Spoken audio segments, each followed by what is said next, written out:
Hello जी, नमस्ते। कैसे हैं आप? आज के इस सेशन में हम बात करेंगे शुक्र के कर्मों के बारे में और कैसे उन कर्मों से फ्री हुआ जाए, मुक्त हुआ जाए। इस समय ट्रांजिट में एक पोर्टल ओपन हो चुका है। वो पोर्टल है प्लैनेट शनि और प्लैनेट शुक्र की युति से बना हुआ पोर्टल। प्लैनेट शुक्र मीन राशि में है, जो कि उनकी उच्च राशि है, और वहाँ पर शनि जो धर्मराज हैं वो विराजमान है। दोनों का ये कॉम्बिनेशन है, ये आपको एक मौका दे रहा है कि इस मंथ में आप अपने रिलेशन के कर्मों से फ्री हो जाइए और अगले मंथ से या आने वाले समय से एक नया, एक फ्रेश चैप्टर आपके रिलेशन में, आपके मैरिज में स्टार्ट होगा। कई लोग हैं मैरिज में जो स्टक हो जाते हैं, कई लोग जो प्री मैरिज में स्टक हो जाते हैं, वो कहते हैं कि भाई डिले डिनाइल ही इतना हो गया है कि मुझे मेरा पार्टनर ही नहीं मिल पा रहा। कई लोग पोस्ट मैरिज में जाते हैं और उनको दिक्कत ये आती है कि पार्टनर एक्स्ट्रा मैरिटल में चला गया, मैरिज साहब सस्टेन नहीं हो रही, या इन लॉज से मुझे परेशानी आ रही है। अगर हम रिलेशनशिप की बात करें तो प्री रिलेशनशिप है कि रिलेशन बन ही नहीं पा रहा, पोस्ट रिलेशनशिप है कि रिलेशन तो बन गया है बट पार्टनर जो है उसका स्वभाव इतना अच्छा मुझे नहीं दिखाई देता, या फिर हमारा रिलेशन सस्टेन नहीं हो रहा। और अगर सस्टेन हो गया तो भी परिवार से, समाज से, सोसाइटी से वो कास्ट कल्चर के इश्यूज अब आ ही रहे हैं। कुछ लोग इसी कन्फ्यूज़न में होते हैं कि रिलेशनशिप जो है वो लव मैरिज होगा, अरेंज मैरिज होगा, ये प्रेम संबंध अरेंज में कभी टर्न करेगा या नहीं करेगा। तो इन सब का जो आंसर है वो आपको आपके शुक्र के या फिर अपने रिलेशन के कर्मों को समझने से मिलेगा और उनको फिक्स करने से मिलेगा। अब आप कहेंगे शुक्र के कर्म या रिलेशन के कर्म क्या होते हैं? देखिए, मैं आपको देख के, बिना आपके चार्ट को देख के ये बात कह सकता हूँ कि पिछले जीवन में आपका कोई जीवन साथी रहा होगा। आप चाहे इंसान रहे हों या जानवर रहे हों, जीवन साथी रहा होगा। इसी वजह से हर व्यक्ति रिलेशनशिप से कर्मा एक्यूमुलेट करता ही करता है। आप ज़्यादातर चार्ट जब देखोगे तो आपको एक पैटर्न दिखाई देगा कि या तो शुक्र के साथ कंजंक्शन युति में प्लैनेट अधिक हैं, या शुक्र से सप्तम भाव में प्लैनेटों की संख्या अधिक है, विराजमान अधिक हैं। ये क्या बताता है? ये बताता है उन कर्मों को जो आपने एक्यूमुलेट करे हैं। अब बात आती है इन कर्मों को ठीक कैसे किया जाए, क्योंकि हम कलयुग में आए हैं तो कुछ ना कुछ गलतियाँ तो हमसे हुई हैं। पहले तो इस बात को एक्सेप्ट करना पड़ेगा, फिर उसके ऊपर वर्क करना पड़ेगा। आपका बर्थ चार्ट एक कॉस्मिक ब्लूप्रिंट है। वो आपको ये बताता है कि भाई हमने तुम्हें चुना है, इस काम के लिए तुम्हें चुना गया है। जैसे कि नवम भाव जो है कुंडली का, वो अगर एफ्लिक्ट हो जाए या पीड़ित हो जाए या उसमें कोई ग्रह नीच का हो जाए तो ये क्या इंडिकेट करेगा? ये इंडिकेट करेगा पास्ट लाइफ में एक्स्ट्रा मैरिटल रिलेशन की पॉसिबिलिटीज़ को, कि इस वजह से साहब आपके कुछ कर्म जो हैं वो ख़राब हो गए हैं, या आपका प्लैनेट थोड़ा सा डिस्टर्ब हो गया है अब। क्योंकि हमारे पास्ट लाइफ में इस तरह के संबंध रहे हैं, इस जीवन में पार्टनर की तरफ वो शक की स्वभाव आना, पार्टनर हमारे ऊपर थोड़ा शक कर रहा है, ओवर पॉसेसिव हो जाना, बाय जनरल हो जाएगा, बाय ईजी तरीके से हो जाएगा, उसमें कोई एफर्ट नहीं दे रहा, वो बस हो रहा है। तो आपका कुंडली का हर भाव आपको एक स्पेसिफिक कर्म के बारे में बताता है। जैसे कि नवे भाव के बारे में मैंने बात करी, द्वितीय भाव जो है वो मैरिज या रिलेशनशिप की सस्टेनेबिलिटी का कर्म है। तो जब भी सेकंड हाउस में प्लैनेट पीड़ित होता है तो वो इंडिकेट करेगा कि भैया आपने कोई ना कोई मैरिज या रिलेशनशिप में होप या आशाएं बांधी हैं या दी हैं किसी व्यक्ति को कि मैं तुमसे मैरिज करूंगा, या मैरिज हो गई है, उसके बाद due to the family pressure, परिवार के प्रेशर में, या फिर किसी और रीज़न की वजह से आप उस संबंध को सस्टेन नहीं कर पाए हैं, वो बीच में ही छोड़ दिया गया है अधूरा। इस वजह से कोई कर्म हमने जनरेट कर लिया है। बात आती है हम कैसे समझें कि हमने कितने कर्म एक्यूमुलेट करे हैं और किस वजह से करे हैं और उनको फिक्स कैसे किया जाए। तो देखिए, कर्मों को समझने का एक सीधा सा सिद्धांत है कि आपके प्लैनेट ने आपको क्यों चुना है। पहले आप इस प्लैनेट से पूछिए, भाई तुमने मुझे क्यों चुना है? तुम इसी भाव या इसी राशि में क्यों बैठे हो? तुम किसी और भाव या राशि में क्यों नहीं बैठे? पहले भाव में क्यों बैठे हो? दूसरे में क्यों नहीं बैठे? तीसरे में क्यों नहीं बैठे? तो वो पहले भाव, पहली राशि में किसी रीज़न से बैठा है, किसी कारणवश बैठा है। पहले भाव में या पहली राशि में जब वो बैठता है तो वो अकेला उस भाव में नहीं बैठता, वो वहाँ से एक त्रिकोण बनाता है। क्योंकि जब हम कर्म की बात करते हैं ना, कर्म इस पैटर्न पे चलते हैं कि भूतकाल है, वर्तमान है, भविष्य है। जो हिंदू धर्म में मानते हैं उनके लिए दी बेस्ट है, जो नहीं मानते भैया कहीं और देखो। तो भूतकाल, वर्तमान, भविष्य, दिस इज़ द कार्मिक पैटर्न कि पास्ट था, प्रेजेंट है, फ्यूचर होगा। तो तीन कालों की हमने बात करी, पास्ट, प्रेजेंट और फ्यूचर। वैदिक ज्योतिष में तीन और क्या है? तीन है त्रिकोण। हर त्रिकोण में तीन राशियां या तीन भाव आते हैं, जैसे कि धर्म त्रिकोण प्रथम भाव, पंचम भाव, नवम भाव। अर्थ त्रिकोण दूसरा भाव, छठा भाव, 10वां भाव। काम त्रिकोण तीसरा भाव, 7वां भाव, 11वां भाव। इसका अर्थ है कि जो ये त्रिकोण है ना, प्रथम, पंचम, नवम, ये इसी बारे में बात कर रहे हैं कि भूतकाल था, वर्तमान है और भविष्य होगा। इसे इस बात से समझो, आपका भूतकाल क्या है? आपका भूतकाल है आपके फादर, आपके एंसेस्टर्स, आपका नवम भाव। आपका भविष्य क्या होगा, आपके बच्चे होंगे, संतान होगी, आपका पंचम भाव, और आप क्या हैं, आपकी लगन। तो बन गया एक त्रिकोण। अब इस त्रिकोण में आपका अगर शुक्र बैठा हुआ है, कि मेरा शुक्र तो साहब धर्म त्रिकोण में है, प्रथम भाव में है, पंचम में है, नवम में है, इसका अर्थ है कि पिछले जीवन में कहीं ना कहीं हम रिलेशनशिप में जो रिस्पॉन्सिबिलिटीज़ थी between you and your partner, इस बात को ध्यान रखना। धर्म एलिमेंट में आप और आपके पार्टनर की बात होती है। जो धर्म विवाह होता है उसमें आप और आपके पार्टनर के बारे में बात की जाती है कि we are talking about you and your partner. तो कुछ ऐसी जिम्मेदारियां थी आपकी और आपके पार्टनर के बीच में जिन्हें शायद हम कंप्लीट नहीं कर पाए हैं। तो जब भी शुक्र धर्म त्रिकोण में हो, प्रथम में, पंचम में, नवम में, पहली बात होती है कि फैमिली को थोड़ा साइड रखिए और चीज़ों को, फ्रेंड सर्कल को थोड़ा साइड रखिए और सोचिए अपने पार्टनर के बारे में, जीवन साथी के बारे में। जितना हो सके उनसे डायरेक्ट कम्युनिकेट करने की कोशिश करो, बातचीत करने की कोशिश करो। पिछले जीवन में आप ये नहीं कर पाए थे, पास्ट में आपने सब कुछ करा, फ्रेंड सर्कल, फैमिली, सबको इन्वॉल्व कर लिया, but comes to your partner, वो बेचारा अकेला रह गया, वो बेचारा दूर हो गया, उसके बारे में इतना सोचा ही नहीं गया। तो आज हमारा शुक्र हमसे प्रथम, पंचम, नवम में बैठ के कह रहा है कि हमें पार्टनर के बारे में सोचना है, specially communicate with your person. और आपके पर्सन का भी यही अप्रोच, एटीट्यूड होना चाहिए अगर आप किसी ऐसे रिलेशन में हो, क्योंकि यहाँ पर गिव एंड टेक चलता है। ऐसा नहीं है कि कर्म हमने ही गलत करे हो सकता है सामने वाले की तरफ से कुछ ऐसा हो। मेरा शुक्र फर्स्ट में है, फिफ्थ में है या नाइन्थ में है, it is my duty to be in a relation या मैरिज या संबंध जिसमें it is between me and my partner. यही तरीका है यहाँ पर काम करने का। अगर हम बात करें दूसरे भाव, छठे भाव और 10वें भाव की, कि मेरा शुक्र तो साहब धर्म नहीं अर्थ त्रिकोण में बैठा हुआ है। तो अर्थ का अर्थ होता है जिम्मेदारियाँ, जहाँ से आप परिवार चलाते हो। तो अब यहाँ रिलेशन आपके और आपके पार्टनर के बीच में रहा ही नहीं, अब यहाँ परिवार इन्वॉल्व हो गया है। द्वितीय भाव में परिवार इन्वॉल्व हुआ, छठे में शत्रु भी इन्वॉल्व हो गए, और 10वें में आपकी जिम्मेदारियाँ, आपकी रिस्पॉन्सिबिलिटी टुवर्ड सोसाइटी भी बढ़ गई। तो जब भी शुक्र द्वितीय, 6th या 10th में होता है, जनरली जो कर्म होते हैं वो परिवार या जिम्मेदारियों के होते हैं, जैसे कि संतान, जैसे कि परिवार, जैसे कि मदर फादर का ध्यान रखना। तो यहाँ पर रिलेशन में हमने कर्म एक्यूमुलेट इस वजह से करे हैं या इस कारण से करे हैं कि या तो हम पास्ट लाइफ में अपने पार्टनर में इतना इन्वॉल्व हो गए थे कि अपने परिवार का ध्यान नहीं दे पाए, संतान पक्ष का ध्यान नहीं दे पाए, या फिर हमारा पार्टनर हम में इतना इन्वॉल्व हो गया था कि वो अपनी फैमिली, संतान, जो आगे की जनरेशन है या पास्ट की जो जनरेशन्स हैं उनका ध्यान नहीं दे पाया था। जनरली जब मैं शुक्र को द्वितीय, 6th या फिर 10th में देखता हूँ, मैं यही मानता हूँ, यही एक समस्या है कि यहाँ पर आपको या तो ऐसा परिवार मिला है जिसमें यू आर फीलिंग अलूफ, कि भैया मैं हूँ लेकिन मेरे ऊपर वो जो ध्यान देना चाहिए ना परिवार को, शायद वो नहीं दे पा रहे। या फिर आफ्टर द संबंध या इन द संबंध we feel the same thing, कि परिवार जो है वो रिलेशन या संबंध के साथ कंपैटिबल नहीं हो पा रहा है, उनमें कोई ना कोई विरोध, कोई डिस्टर्बेंस, कोई डिस्प्यूट दिखाई देता है। बहुत बार छठे भाव में अगर शुक्र हो तो जनरली संबंधों में डिफ़िकल्टियाँ आ जाती हैं। कारण यही होता है कि पास्ट में हमने परिवार पे ध्यान नहीं दिया, हमें ध्यान नहीं दे रहे, इस वजह से अर्थ एलिमेंट के दूसरे, छठे या 10वें के शुक्र को मैं मानता हूँ कि परिवार पे ध्यान देना चाहिए।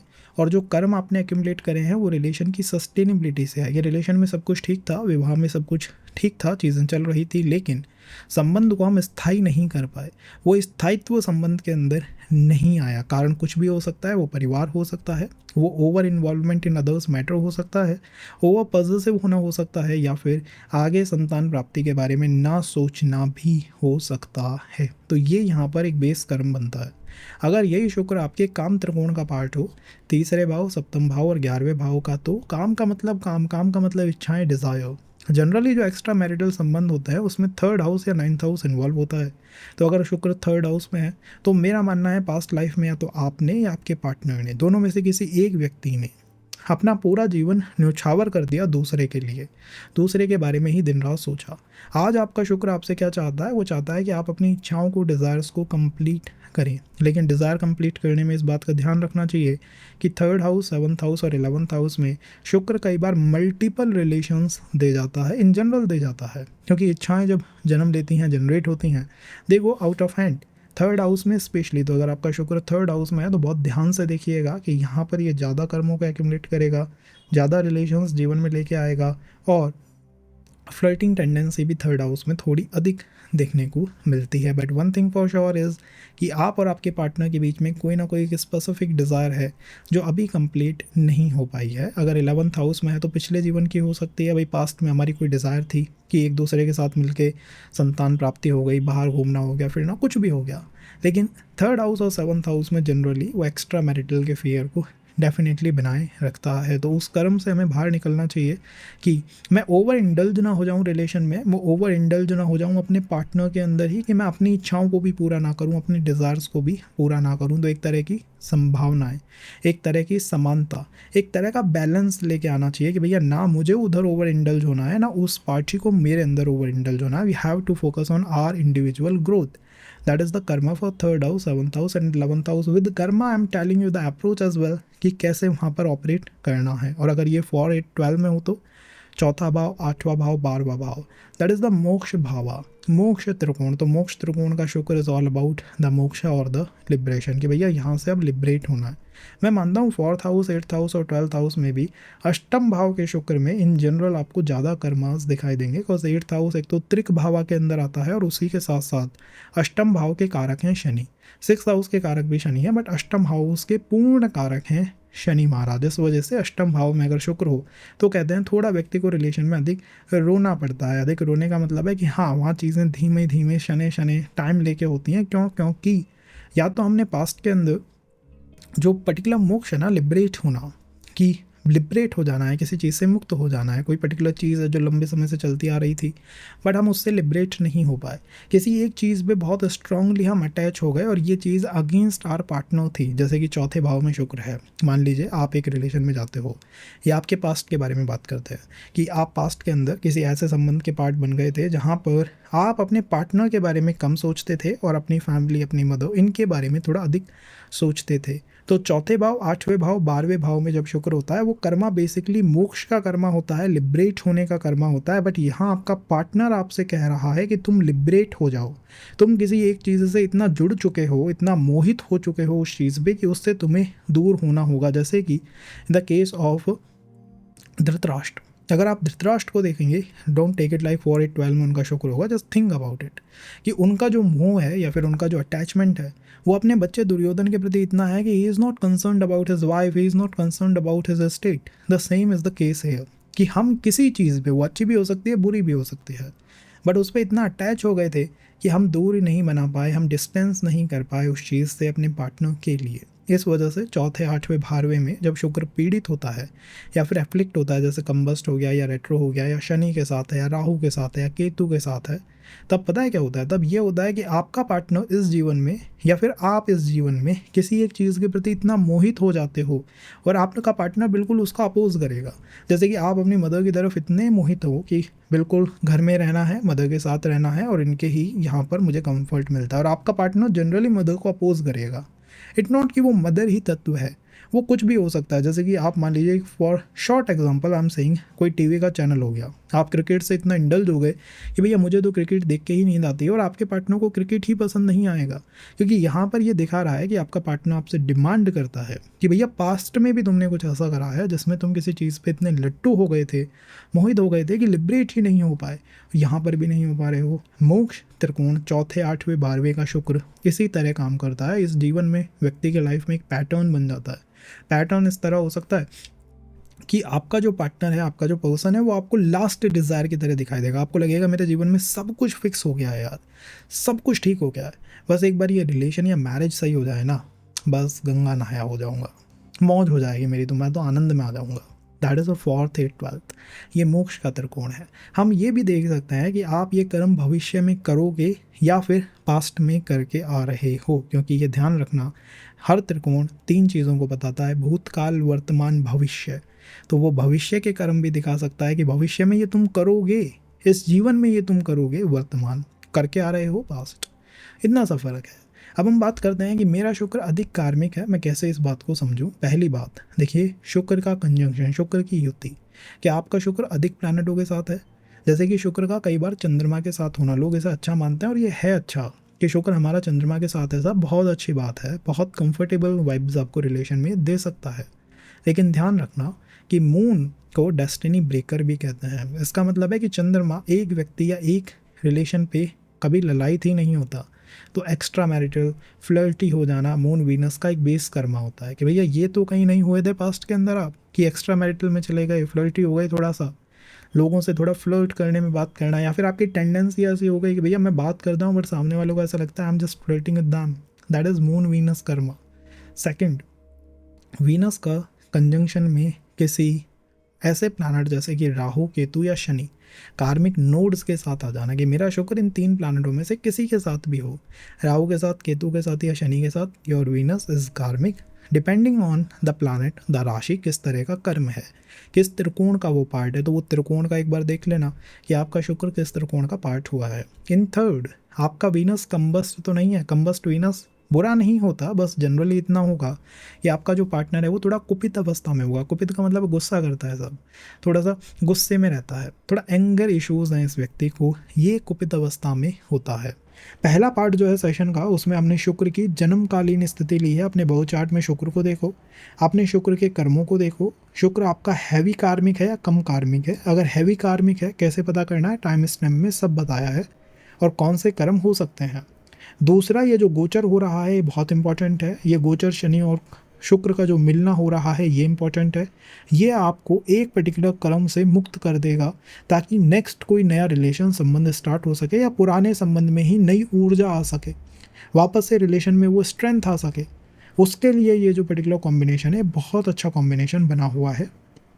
तो गोचर में देखो कि आपकी लगन के लिए कहाँ पर ये गोचर हो रहा है, उस भाव से जुड़े हुई चीज़ों पे काम करो, उस भाव के कर्मों पे काम करो ताकि आप अपने हैवी कार्मिक शुक्र को धीरे धीरे करके ठीक कर पाओ। इट नॉट कि एक ही पॉइंट पे हो जाएगा, बट अगर आप इस पे काम कर लेते हैं तो नेक्स्ट 1 ईयर आपको रिलेशन के कर्मों से वो वरीड होने की आवश्यकता नहीं पड़ेगी कि फिर से कुछ टॉक्सिक हो गया, ट्रॉमेटिक हो गया, परेशान हो गया, डिस्टर्ब हो गया। नहीं, इस मंथ अगर हम काम कर लेते हैं तो ये पोर्टल हमें वंस एंड फॉर 1 ईयर मुक्त करता है कार्मिक संबंधों की नेगेटिव या टॉक्सिक वाइब से। इट नॉट कार्मिक संबंध नहीं आएंगे बट वो इजी ऑन पर्सनालिटी होंगे, बार बार परेशान नहीं करेंगे, आराम से डीले डिनाइल को फिक्स कर पाओगे, संबंधों में जा पाओगे और संबंधों को सस्टेन कर पाओगे। जो भी मैरिज में फील हो रहा है इस मंथ वो मैक्सिमम होगा।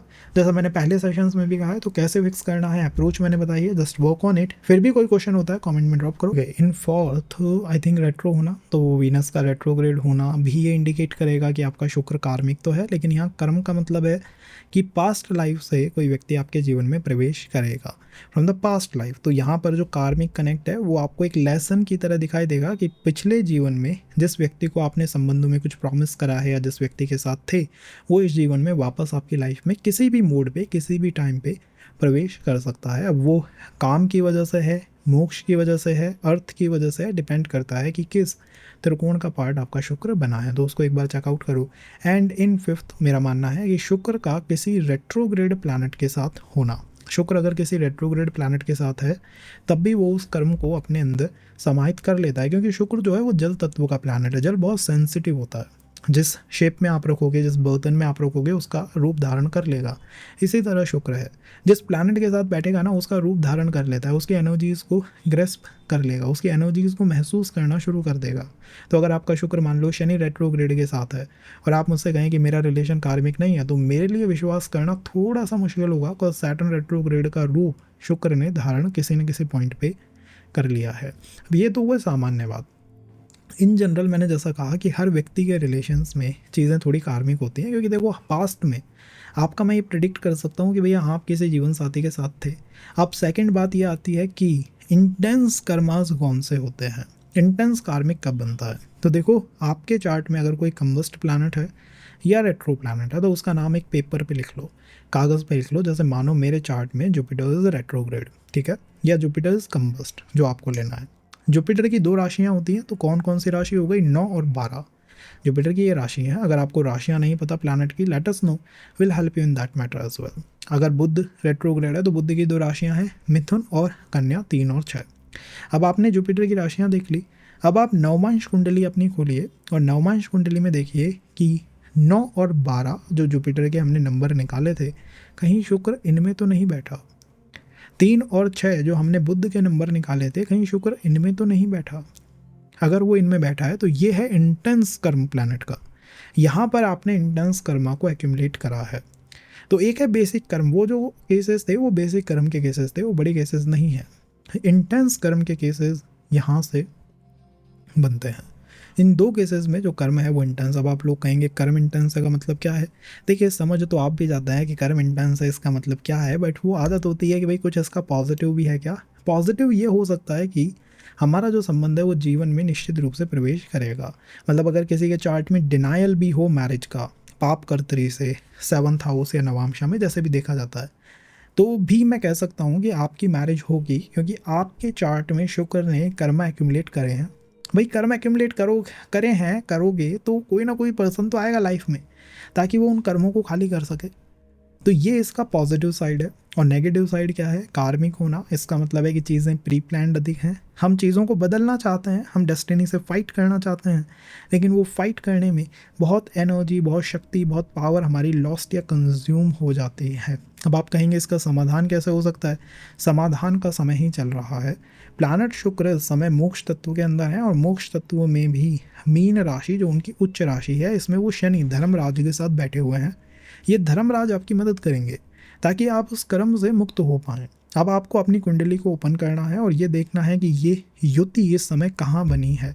क्या वो प्रथम भाव में बनी है आपके लगन में? क्या मीन राशि आती है? क्या वो द्वितीय भाव में बनी है या तृतीय भाव में बनी है? इससे आप उस कर्म से फारिग या मुक्त हो पाएंगे। तो अब हम बात करेंगे शुक्र और शनि के इस कॉम्बिनेशन की, कि हम किस कर्म से, रिलेशनशिप के किस स्पेसिफिक कर्म से इस बार मुक्त होने जा रहे हैं। अगली बार कुछ अलग हो सकता है, नेक्स्ट ईयर कुछ और अलग होगा। तो आप अपने चार्ट में बस उस हाउस को देखो, उस भाव को देखो जहाँ पर आपका शुक्र और शनि का ये ट्रांजिट हो रहा है। अब हम बात करते हैं मेष लगन से। देखिए 12वें भाव में शुक्र और शनि का मिलना, आप इसको इस तरह देखिए कि एक पोर्टल है जो ओपन हुआ है। अगर मैं प्री मैरिज फेज में हूँ, डिले या डिनाल महसूस कर रहा हूँ, तो कर्मों से निकलने के लिए ये one of the best time है। कुछ समझौते करके अगर आपके जीवन में कोई संबंध आता है तो आप उसको वर्कआउट करा सकते हैं। यहाँ पर आपको बस इस कर्म के ऊपर काम करना है कि 12वें भाव की अप्रोच होती है, उसका थीम होता है लिबरेशन, मुक्ति।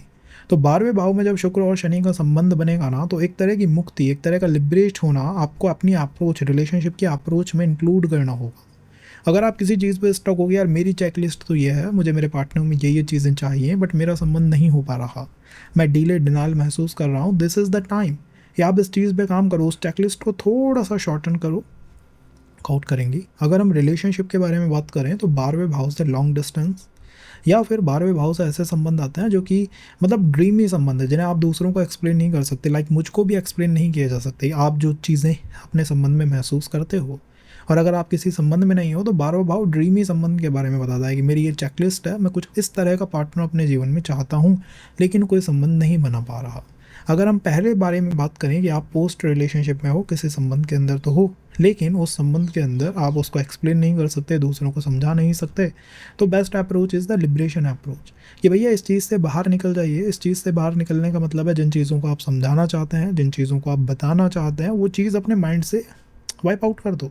मैं किसी को नहीं समझाने वाला, मैं किसी को नहीं बताने वाला, क्योंकि मुझे लिबरेट होना है, मुझे मुक्त होना है। This is the house of एकाकार एज वेल। शिव शक्ति का भाव भी है जिसमें एकाकार होता है, यू एंड योर पार्टनर।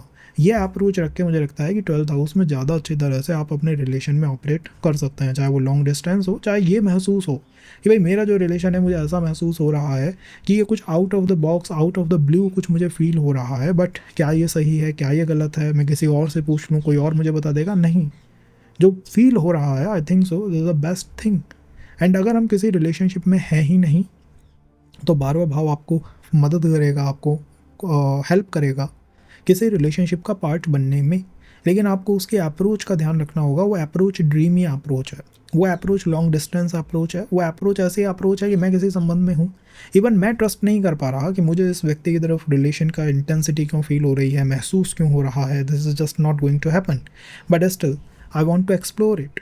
तो इवन ऐसे संबंधों पे ट्रस्ट रखना जिन्हें आप खुद ही समझ रहे हो, खुद ही महसूस कर रहे हो कि ये कभी वर्कआउट ही नहीं करेगा, और आप उनमें एंटर कर जाओ, ये होती है 12th हाउस की अप्रोच। आपको यहाँ पर शक नहीं करना है। 12वें भाव में सबसे बड़ी समस्या क्या होती है, जैसे कि ईश्वर 12th हाउस से मोक्ष देखते हैं, वो अगर मोक्ष के बारे में मैं किसी को बताऊँ, ये भी लाइक मोक्ष तो होता ही नहीं है, तो शक करना, डिवोटेड नहीं होना, 12वें भाव में यही एक दिक्कत है, यही एक कर्म आपने एक्यूमुलेट करा है पास्ट में रिलेशनशिप के अंदर कि भैया वो ट्रस्ट नहीं कर पाए थे, और आप आज इसी कर्म से या इसी समस्या से मुक्त होने जा रहे हैं कि अब आपको बिलीव करना होगा उन चीज़ों के ऊपर भी जो अनबिलीवेबल दिखाई देती हैं, कि इस पे ट्रस्ट किया ही नहीं जा सकता, ये कुछ ऐसी बात है जिसके ऊपर कभी विश्वास हो ही नहीं सकता।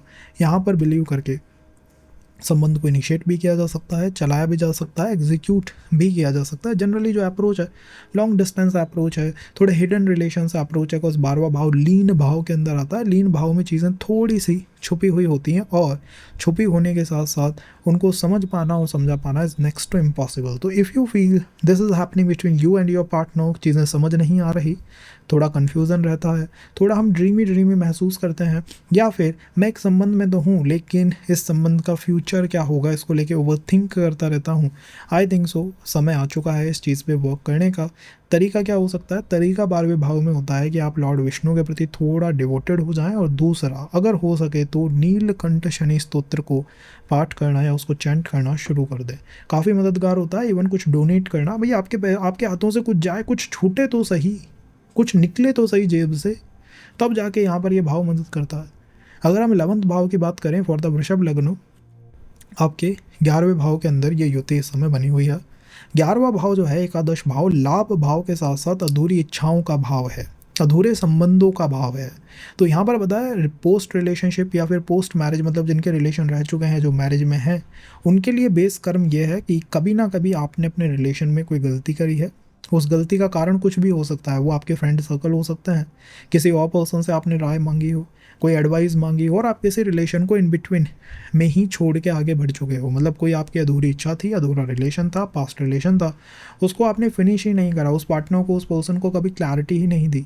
या आपके साथ शायद ऐसा हुआ हो सकता है कि आप किसी संबंध के पार्ट थे लेकिन आपको जो क्लैरिटी मिलनी चाहिए थी, भाई कोई बता के तो जाता कि मेरे में गलती क्या है, मेरे में चीज़ क्या ठीक नहीं है। कोई मुझे रिजेक्ट कर रहा है, दैट्स फाइन, बट कम से कम बता तो दे कि भाई रिजेक्ट क्यों कर रहा है।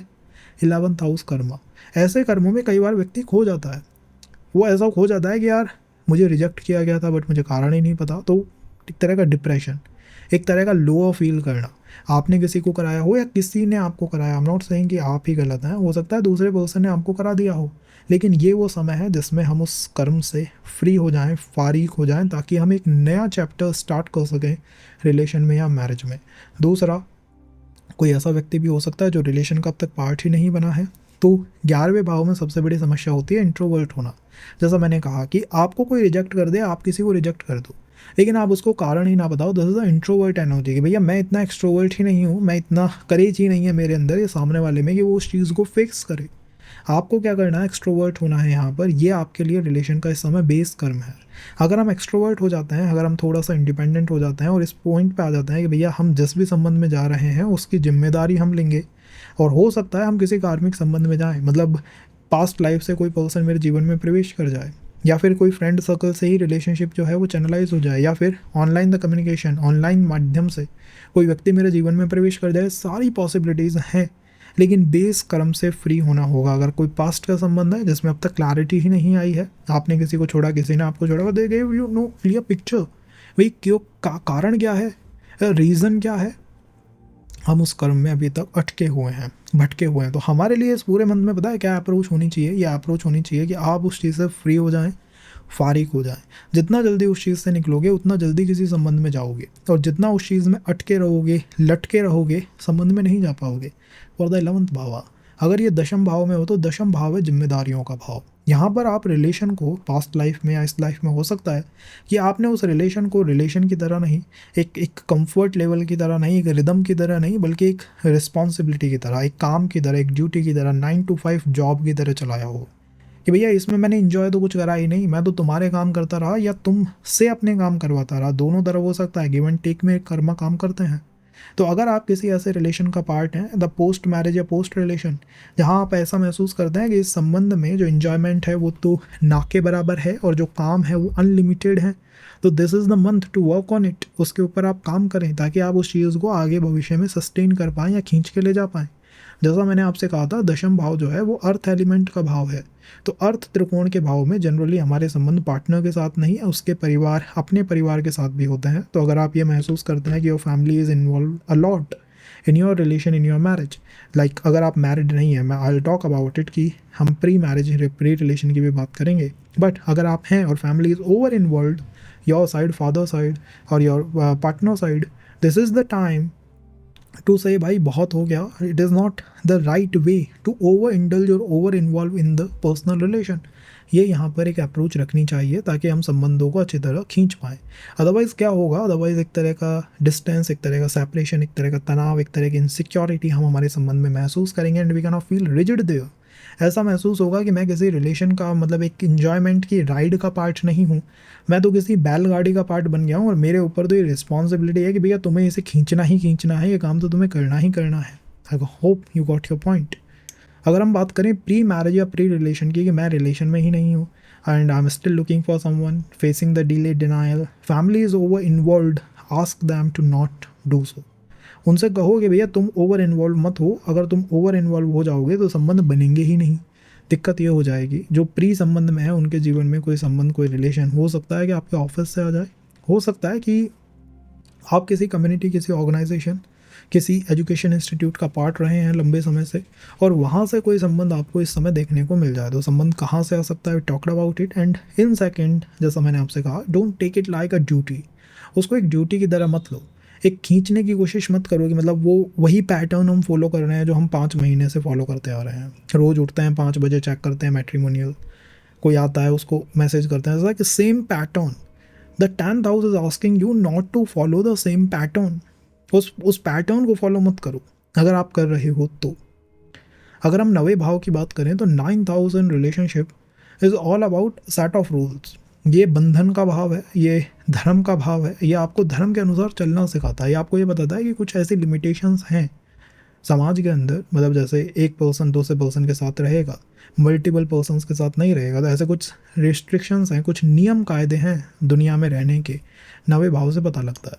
अब 9वें भाव में ही शुक्र और शनि का कॉम्बिनेशन है, तो पोस्ट मैरिज में तो ये एक्स्ट्रा मैरिटल के फियर को दिखाता है कि अगर इस तरह का कोई भी फियर या इनसिक्योरिटी है, द बेस्ट टाइम इज़ कि आप उसके ऊपर इस मंथ में काम कर लें। इन द सेकेंड, आपकी तरफ से ऐसा कुछ है कि आप किसी रिलेशन के पार्ट हैं या किसी में भी इन्वॉल्व हैं, तो भी बहुत अच्छा समय है कि आप उस चीज़ पे इस मंथ काम कर लें, क्योंकि ये month is like Dharmraj Shani, 9वां भाव, प्लैनेट शुक्र, वो भी एग्जॉल्टेड। सोच के देखिएगा, अगर आप इस रिलेशन के कर्मा से फ्री हो गए, मतलब आप किसी ऐसे रिलेशन में पार्ट नहीं है and you trust your partner as well, तो आप इस पर्टिकुलर मंथ में अच्छा खासा वेल्थ एक्यूमुलेट कर सकते हो। और अगर आप किसी ऐसी चीज़ के पार्ट हैं तो उसी में कंफ्यूज हो जाओगे, उसी में लॉस्ट होते रहोगे बार बार। अब उनकी बात करते हैं जिनके जीवन में कोई संबंध ही नहीं है, तो 9वें भाव से लॉन्ग डिस्टेंस से भी रिलेशंस आ सकते हैं। 9वें भाव से गुरु की हेल्प से, डिवाइन हेल्प से भी रिलेशंस को प्राप्त किया जा सकता है। और इन जनरल 9th हाउस से मेरा मानना है कि संबंध आसानी से व्यक्ति के जीवन में प्रवेश करते हैं। कारण क्या है कि 9वां भाव त्रिकोण के साथ साथ भाग्य भाव भी है, तो यहाँ पर आपका जो संबंध है वो आपके भाग्य की धुरी के ऊपर चलना शुरू कर देता है कि यार मेरे को ऐसा महसूस होने लगा कि मेरी मैरिज ही नहीं होगी, मैं अपने भाग्य को कोसने लगा। मेरे को ऐसा महसूस होने लगा कि मेरे रिलेशंस ही नहीं बनेंगे, मैं अपने भाग्य को कोसने लगा कि सबके होते हैं मेरे क्यों नहीं। And I started working on my 9th house कि मैं रिस्ट्रिक्शंस में रहूँगा, रूल्स को फॉलो करूँगा, एक समय में एक पर्सन के साथ रहूँगा and the loyalty and all, मतलब सब कुछ ये 9th हाउस से ही आता है।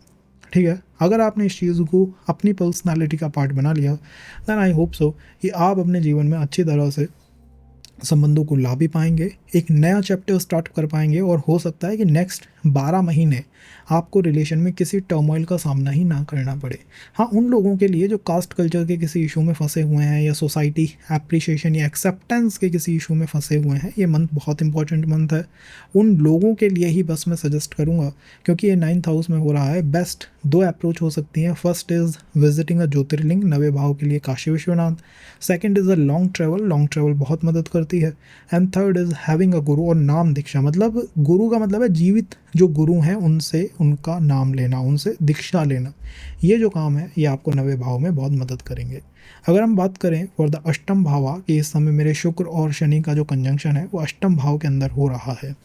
वेल देखिए, अष्टम भाव में शुक्र का आना, शनि के साथ आना, और अष्टम भाव लीन भाव है, हिडन भाव है, सीक्रेटिव भाव है, तो आप सोच के देखिए कितनी इंटेंसिटी है इस समय आपके रिलेशनशिप में। अगर हम प्री मैरिज की बात करें, प्री रिलेशन की बात करें कि अब तक ना कोई संबंध है, मैरिज में डिले डिनाइल फेस कर रहे हैं, क्या हो सकता है? तो अष्टम भाव से एकदम से कोई संबंध या एकदम से कोई पार्टनर आपके जीवन में प्रवेश करता है। बेस कर्म पता है क्या है आपका? बेस कर्म ये है कि इन द पास्ट हो सकता है हमने विवाह को सस्टेन करने की कोशिश ना करी हो। हम विवाह में थे, परिवार ने विवाह करा दिया, बट हम फिर फारिग हो गए, फ्री हो गए। हमने कहा कि यार हम ज़्यादा परवाह नहीं करते, चलेगा तो चल जाएगा। अब ये गिव एंड टेक पे काम करता है। I am not saying only you, हो सकता है आपके पार्टनर ऐसा करा हो कि भाई वो गिव एंड टेक पे कि चलेगा चल जाएगा, नहीं तो मुझे ज़्यादा परवाह नहीं है। तो ये पता है क्या होता है? ये ऐसे होता है कि यार मेरे को कोई प्रसाद दे रहा है, जैसा मैं यहाँ पर मेहनत करके कंटेंट बना रहा हूँ, अब कोई लोग आएगा कमेंट करेगा उल्टा सीधा, तो ही इज़ लाइक किसी की मेहनत को, किसी के सपोर्ट को, किसी की प्रोवाइडेंस को रिस्पेक्ट या अप्रिशिएट नहीं करना, तब जाके यहाँ कर्म बनते हैं। तब फिर पता है क्या होता है? फिर ये होता है कि यार आज आपको ऐसा पार्टनर मिल गया, जैसे हम पोस्ट के अंदर बात करेंगे तो फॉर द प्री वन मैंने जैसा कहा है एकदम से संबंध बन सकते हैं। बस कोशिश ये करिए कि अगर कोई संबंध आता है, take it in a serious manner. Don't take it like मुझे परवाही नहीं है भाई, भाई तेरे जो हो जाए हो जाए, मेरे कोई फ़र्क नहीं पड़ता। नहीं, अगर आप ये पॉइंट पे आ जाएं कि I just take in a very serious manner, अगर मैं किसी पास्ट रिलेशन में था और वो चैप्टर अभी तक कंप्लीट नहीं हुआ है, and I take it in a serious manner, मेरा ये ड्यूटी है, ये काम है, ये रिस्पॉन्सिबिलिटी है टू फिक्स इट। मैं जाऊँ उस पर्सन को बताऊँ भैया क्या गलती थी। मतलब जब आप अपने पार्टनर को सीरियस मैनर में लेना शुरू कर देते हैं, तब आपका 8th हाउस एक्टिवेट हो जाता है फॉर द रिलेशनशिप थिंग। तो जो भी व्यक्ति आपके जीवन में आ रहा है, पार्टनर जो भी बात करता है, take it really in a very serious manner that okay, मैं सुनता हूँ, समझता हूँ और जानता हूँ और तुम्हारी तरह काम करूँगा। अगर हम बात करें पोस्ट मैरिज पोस्ट रिलेशन की, तो अष्टम भाव से ही हिडन संबंध देखे जाते हैं और अष्टम भाव से ही आपकी इन लॉज की फैमिली को देखा जाता है। तो जनरली एक परेशानी, एक पर्टिकुलर स्ट्रेस पॉइंट मैरिज की सस्टेनेबिलिटी, रिलेशन की सस्टेनेबिलिटी या इन लॉज के माध्यम पे या उनके उनके पॉइंट पे आ सकता है कि यार आपको ऐसा महसूस होने लग जाए कि आपका जो पार्टनर है, जो पर्सन है, वो आपको ऐसा एक्सेप्ट कर रहा है या ऐसे देख रहा है जैसे कि होता है ना टेकन फॉर ग्रांटेड। भाई मैंने तुम्हें टेकन फॉर ग्रांटेड ले लिया, तुम्हारी बातों को मैं सुनता नहीं हूँ, समझता नहीं हूँ, I don't give any effort. ये होता है अष्टम भाव में परेशानी। तो अगर पोस्ट मैरिज में है, पोस्ट रिलेशन में है, तो आपको ये महसूस हो सकता है, फील हो सकता है, आपको ये फील हो सकता है कि सब कुछ अब तक तो ठीक था, बट एकदम से क्या हुआ यार? क्योंकि अष्टम भाव एकदम से काम करता है, ऑल ऑफ अ सडन काम करता है कि एकदम से ऑल ऑफ अ सडन मेरे संबंधों में तनाव आ गया। तनाव उन्हीं केसेस में आएगा जब आप या आपके पार्टनर दोनों में से कोई एक दूसरे को सीरियस तरीके से लेता ही नहीं है, टेकन फॉर ग्रांटेड। वो यहाँ नहीं करना है। अगर हम इस कर्म के ऊपर इस जीवन में काम कर लें, इस समय काम कर लें, तो क्या होगा? अच्छी बात यह होगी कि एकदम से वेल्थ के मैटर्स चैनलाइज हो जाएंगे, कोई गुप्त ज्ञान, गुप्त सिद्धि आपको मिल सकती है, और अगर आप किसी संबंध में नहीं हैं, उसके पार्ट अभी तक नहीं बने हैं, तो संबंध के पार्ट भी बन जाओगे। ये अष्टम भाव में हो सकता है। 7th हाउस में शुक्र और शनि की युति। सप्तम भाव का मूल कर्म विवाह के साथ होता है। सप्तम भाव में शुक्र शनि का आना, इट मीन्स कि पूरी स्पॉटलाइट वहीं पे है। पूरे दिन रात क्या आपने विवाह, संबंध, पार्टनरशिप, बिजनेस, मैरिज, रिलेशंस, इन्हीं चीज़ों के बारे में सोच रहे हो? अगर सोच रहे हो तो उसका जवाब यहाँ मिलेगा कि भैया ये शुक्र और शनि की वजह से हो रहा है। प्री मैरिज या पोस्ट मैरिज दोनों में 7th हाउस बहुत इंपॉर्टेंट है। मेरा मानना है जिन लोगों को डिले डिनाइल महसूस हो रहा है, उनके लिए भी आवश्यक है कि अब इस कर्म के ऊपर काम किया जाए। 7th हाउस का मूल कर्म होता है कि हमेशा हमें स्वयं को ही प्रायोरिटाइज नहीं करना चाहिए। कोशिश ये करनी चाहिए कि सामने वाला क्या कह रहा है, सामने वाला क्या चाहता है, इसके बारे में भी सोचे। जब भी कोई मुझसे पूछता है कि 7th हाउस में मेरा शुक्र है, ठीक काम नहीं कर पा रहा, क्या रीज़न हो सकता है, मैं कहता हूँ गिव एंड टेक में ये भाव काम करता है। या तो पास्ट लाइफ में आपने या फिर आपके पार्टनर है, दोनों में से किसी एक ने ये गलती करी थी कि उन्होंने दूसरे की भावनाओं को, दूसरे की सोच को, दूसरे की थिंकिंग को कभी ध्यान में ही नहीं रखा। जो खुद के मन में आया ना, माइट इज़ राइट, जो मैं चाहता हूँ वही ठीक है, जो मैं चाहता हूँ वो हो जाए। यहाँ पर इस कर्म से मुक्त होने में शनि और शुक्र का जो कंजंक्शन है आपकी मदद करेगा। इस मंथ अगर आप इस कंजंक्शन के बारे में काम करते हैं, किसी रिलेशन में हैं और पार्टनर की बातों के ऊपर ध्यान देते हो, या फिर किसी ऐसे ही रिलेशन को अप्रिशिएट करते हो जिसमें आपकी डिज़ायर्स का, आपकी बातों का भी ध्यान रखा जाए, आप जो चाहते हो उसके बारे में भी सोचा जाए कि यार ये इंसान ये चीज़ चाहता है, मुझे इसके बारे में भी तो सोचना चाहिए। Might is right not always the working thing. हमेशा यही काम नहीं करता कि भाई मैं जो चाहूँ वही ठीक हो। तो ऐसे रिलेशन को अप्रिशिएट करना है आपको और ऐसे ही रिलेशन को आगे बढ़ाना है। और अगर इस तरह के किसी कर्मा में अभी भी हो कि भाई मैं किसी पास्ट ऐसे रिलेशन में रहा था, उसका टॉक्सिक इफेक्ट मेरे ऊपर अभी भी है कि मैं यही सोचता रहता हूँ कि दोबारा किसी रिलेशन में जाऊँ और मेरे बारे में सामने वाला सोचेगा ही नहीं, ये बेस्ट टाइम है कि आप उस रिलेशन को क्लिंस कर लें, उससे बाहर निकल जाएं, ताकि किसी नए रिलेशन को आप अपने जीवन में प्रवेश करवा सकें। Overall 7th house generally office के माध्यम से या फिर फैमिली में जब बात होती है ना, यार हमारा स्टेटस नीचे जा रहा है, हमारी वो इमेज नहीं बन पा रही है, तब मैरिज में जाने की कोशिश करता है। और यहाँ पर एक ही समस्या देखने को मिलती है कि सामने वाले लोग मेरी बात नहीं सुनते या मैं उनकी बात नहीं समझ पा रहा हूँ, तो वो कंपैटिबिलिटी इश्यूज़ यहाँ पर आते हैं, उन्हें आपको फिक्स करना होगा। मैट्रिमोनियल से संबंध बन सकते हैं। मेरा मानना है ऑफिस से जनरली आपको 7th हाउस में संबंध देखने को मिलेंगे। करना क्या है, एक तो प्रैक्टिकल तरीका, दूसरा शाम के समय 6 to 8 पे नीलकंठ शनि स्तोत्र का पाठ। ये 2 उपाय करके इस मंथ मार्च के महीने में आप इस कार्मिक रिलेशन से मुक्त हो जाएंगे। और नेक्स्ट 12 महीनों में आपको जो भी संबंध मिलेगा उसमें ये अप्रोच तो नहीं होगी एट द एंड कि भाई वो माइट इज़ राइट, कि या तो मेरी चलेगी या उसकी चलेगी। कंपैटिबिलिटी कभी बनती ही नहीं है ताकि हम किसी कंपैटिबल संबंध में जा पाएँ। अगर हम 6th हाउस के बारे में कहें तो देखिए, शुक्र और शनि 6th हाउस में मैं अच्छे मानूंगा। दो शुक्र 6th हाउस के अंदर मरण स्थान में होता है। आप समझ सकते हैं कि ये एक ऐसे कार्मिक रिलेशन के बारे में बताता है या रिलेशन के उस कर्म के बारे में बताता है जिसमें हमने अपने पार्टनर से ज़्यादा ट्रस्ट किसी थर्ड पर्सन के ऊपर करा था। अब ये गिव एंड टेक में काम करता है, या तो आपने ऐसा करा है या आपके साथ ऐसा हुआ है कि आप किसी पास्ट रिलेशन में थे लेकिन उसमें आपसे अधिक ट्रस्ट किसी थर्ड पर्सन में, अपने फ्रेंड पे, फैमिली पे, किसी और पे किया गया। या हम किसी ऐसे रिलेशन में जाते हैं जिसमें हमारा जो पार्टनर है वो हमारी तो कम सुनता है, वो कहता है परिवार से पूछ लूँ, दोस्त से पूछ लूँ, ये मेरा बेस्ट फ्रेंड है, ये मुझको बता देगा। तो ये यहाँ पर एक बेस कर्म होता है कि थर्ड पर्सन, मैं, तुम और वो, तो ये वो वाला भाव है जो कि 6th हाउस है, और वो में भी दुश्मन, शत्रु, एनिमी वाला भाव। तो यहाँ पर पार्टनर पे ट्रस्ट करने की जगह दूसरे पर्सन पे ट्रस्ट करना, किसी और पे ट्रस्ट करना। इस समय अगर आप चार्ट मैचिंग के लिए जाते हो, लाइक प्रोसेस में हो और चार्ट मैचिंग के लिए जाते हो, तो एस्ट्रोलॉजर आपको मना कर सकता है। The astrologer will be the शत्रु, वो कहेगा भाई मत करो। तो पार्टनर पे कम और दूसरे पे अधिक विश्वास करना 6th हाउस की बेसिक समस्या होती है, जिससे अब आपको फ्री होना है। यहाँ पर वो डिवोशन लाना होगा कि नहीं भाई, मुझे मेरे पार्टनर पे ट्रस्ट अधिक करना है ताकि मैं अपने रिलेशंस को कंटिन्यू कर पाऊँ। जनरली जो प्रेम संबंधों में हैं, और अगर आपके चार्ट में शुक्र और शनि इस समय 6th हाउस में मिल रहे हैं, तो आपको प्रेम संबंधों में थोड़ी तकलीफ का सामना करना पड़ सकता है, शत्रुओं से थोड़ा परेशान हो सकते हो। But remember the approach that वो जो है शत्रु जो है वो परेशान करेगा, उसके बारे में हमें सोचना नहीं है, थिंकिंग नहीं करनी है।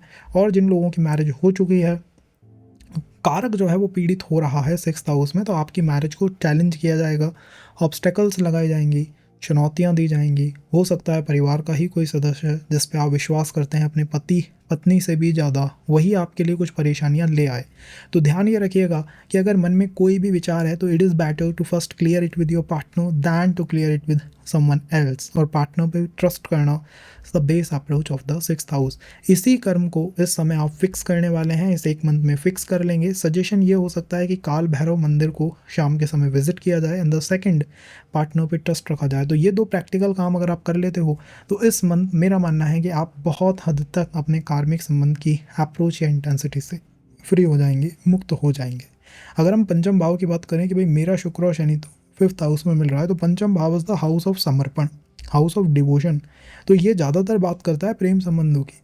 5th हाउस में वीनस और सैटर्न का मिलना इज मोर अबाउट द प्रेम संबंध। बट ध्यान हमें ये रखना होगा कि पंचम भाव में शुक्र और शनि प्रेम संबंधों के बारे में बात करते हैं, लेकिन डिवोशन, अल्टीमेट डिवोशन को टेस्ट किया जाता है। तो अगर आप किसी रिलेशन में हो और या फिर रिलेशन में नहीं हो, अब तक वेट कर रहे हो, तो आपके डिवोशन को टेस्ट किया जाएगा कि आप कितने डिवोशनल हैं, कितने समर्पित हैं अपने पार्टनर के लिए। That comes from the 5th house.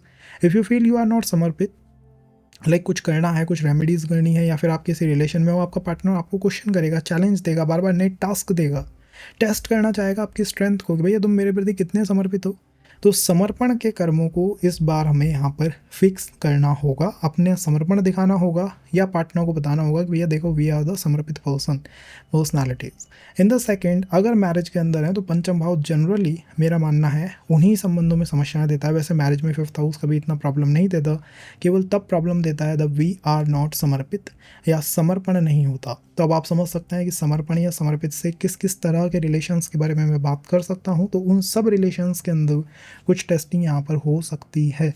In the 5th house, if someone is समर्पित, devoted and fully devoted, like not possessive, not over thinking, not over calculative about the person, marriage के बारे में आराम से workout कर जाएगा। लेकिन जो समर्पित नहीं है या जो थोड़े से शक्की हैं, थोड़ा टेस्ट करते हैं, उनके लिए ये 5th हाउस मुश्किल हो सकता है। अब कोई मुझसे पूछा मेरा तो रिलेशन ही नहीं है, मैरिज ही नहीं है, मैं तो अभी भी समय ढूंढ रहा हूँ, अभी भी देख रहा हूँ, तो भैया समर्पित हो जाओ उस व्यक्ति के प्रति जो तुम्हारे जीवन में कोई व्यक्ति लेके आने वाला है। मान लो तुमने कोई मैट्रिमोनियल पे अकाउंट बना रखा है, या फिर मान लो तुमने किसी से कह रखा है भाई मेरी मैरिज करा दो, या फिर तुम किसी एस्ट्रोलॉजर से कंसल्टेशन लेते हो और तुमको उसने बताया ये उपाय कर लो। समर्पित रहिए। आपसे रिलेशनशिप में बार बार समर्पित होने के बारे में कहा जाएगा कि भैया अपने समर्पण को, अपने डिवोशन को दिखाओ, को अपना उसको दिखाओ। तो यहाँ पर अगर किसी ने आपको रेमेडीज़ दी हैं, कुछ बताया है, तो कोशिश करिए कि आप उसको फॉलो कर पाएँ। That is the best approach to work on 5th house. इस समय इन्हीं कर्मों के ऊपर हमें काम करना है। अगर हम इन कर्मों को फिक्स कर लेते हैं तो मेरा मानना है कि नेक्स्ट 12 मंथ तक आपको रिलेशनशिप में बार बार अप्स एंड डाउन्स या फिर चैलेंजेस का सामना नहीं करना पड़ेगा। शुक्र और शनि का कंजंक्शन हो रहा है आपके 4th हाउस में, तो चतुर्थ भाव जो है वो आपके कंफर्ट का भाव है, आपके सुख का भाव है। यहाँ पर आपसे उम्मीद की जाती है कि इस मंथ मार्च में आपके रिलेशनशिप में जो भी कर्म है उसको आप देख सकते हो, त्रिकोण से कंबस्ट है या नहीं है, कार्मिक को सब देख सकते हो, लेकिन जो भी कर्मा है उसके कंफर्ट पार्ट से हम फ्री होने जा रहे हैं। मतलब कंफर्ट पार्ट के बारे में मैं ऐसे आपको बता सकता हूँ कि 4th हाउस में शुक्र और Shani means person is concerned more about the comfort, about the सुख, नॉट अबाउट द रिलेशनशिप या फिर मैरिज या फिर संबंध, उनके बारे में नहीं होता। तो कई बार तो मैं देखता हूँ जिनके शुक्र 4th हाउस में है, दे बी लाइक कि भैया मैं मैरिज करूँ क्यों, मैं वैसे ही घर में खुश हूँ, मैं शांत हूँ, मैं क्यों परेशान हूँ।